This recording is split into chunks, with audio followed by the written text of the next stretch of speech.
নমস্কার, ধর্মের আড়ালে চ্যানেল থেকে আপনাদের সবাইকে আন্তরিক শুভেচ্ছা জানাচ্ছি।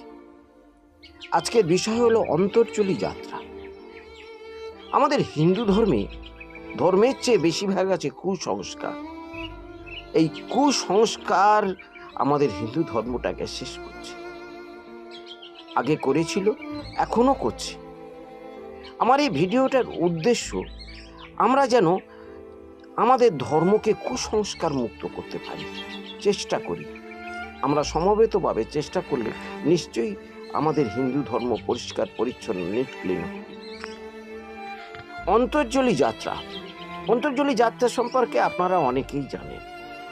অন্তর্জলী যাত্রা হলো কোনো মুমূর্ষ রোগীকে গঙ্গার কাছে নির্বাসিত করা।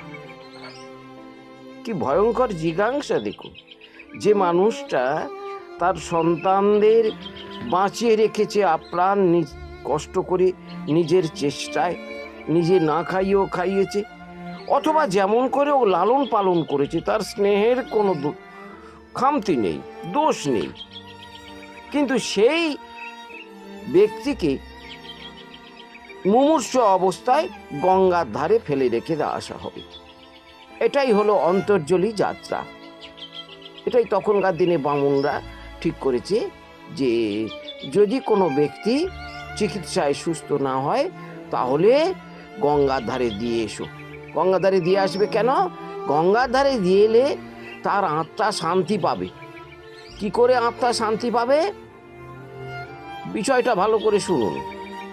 ওই ব্যক্তিকে, মুমূর্ষ ব্যক্তিকে গঙ্গার ধারে রেখে দেওয়া হলো, একটা কুঁড়ে ঘরের মধ্যে রেখে দেওয়া হলো, সামান্য কিছু বিছানাপত্র ইত্যাদি রেখে দেওয়া হলো। দিনটা তিনেক ওদেরকে নাভি স্নান করাবে। সেই মুমূর্ষ ব্যক্তিকে নাভি পর্যন্ত জলে নামিয়ে স্নান টান করিয়ে নিয়ে একটু খাওয়া দাওয়া ব্যবস্থা করে রেখে দিয়ে ওই চলে গেল।